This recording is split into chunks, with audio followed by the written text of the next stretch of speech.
শামশেরগঞ্জ থানার পুলিশের তৎপরতায় ফের জুয়ার থেকে হানা দিয়ে 3 জুয়ারিকে গ্রেপ্তার করা হলো। ঘটনাটি ঘটেছে সোমবার সন্ধ্যায় শামশেরগঞ্জ থানার অন্তর্গত দোগাচিনপাড়া এলাকার শাখারঘাট আমবাগানে। গোপন সূত্রে খবর পেয়ে পুলিশ সেখানে অভিযান চালায় এবং হাতে নাতে 3 জনকে আটক করে। ধৃতদের কাছ থেকে নগদ মোট 1800 টাকা বাজেয়াপ্ত করা হয়। পুলিশ সূত্রে জানা গেছে, বেশ কিছুদিন ধরে ওই এলাকায় গোপনে জুয়ার আসর বসছিল।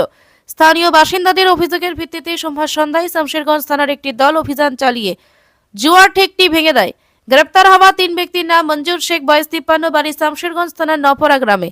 অপর 2 ধৃত মতিবর শেখ, বয়স 39, মিস্তারুল শেখ, বয়স 33, তাদের বাড়ি প্রতিবেশী রাজ্য ঝাড়খণ্ডের পাকুড় জেলার জানকীনগর এলাকায়। ধৃত 3 জনকে মঙ্গলবার সকালে শামশেরগঞ্জ থানার পুলিশ জঙ্গিপুর মহকুমা আদালতে পেশ করে। এই সফল অভিযানের মাধ্যমে ফের প্রমাণ হলো শামশেরগঞ্জ থানার পুলিশ সমাজ বিরোধী কার্যকলাপের বিরুদ্ধে কতটা কঠোর ও সচেতন।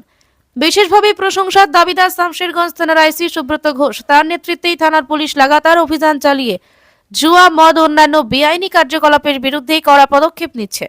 এলাকায় আইন শৃঙ্খলা বজায় রাখতে তারই সক্রিয় ভূমিকা, সাধারণ মানুষের মধ্যে আস্থা।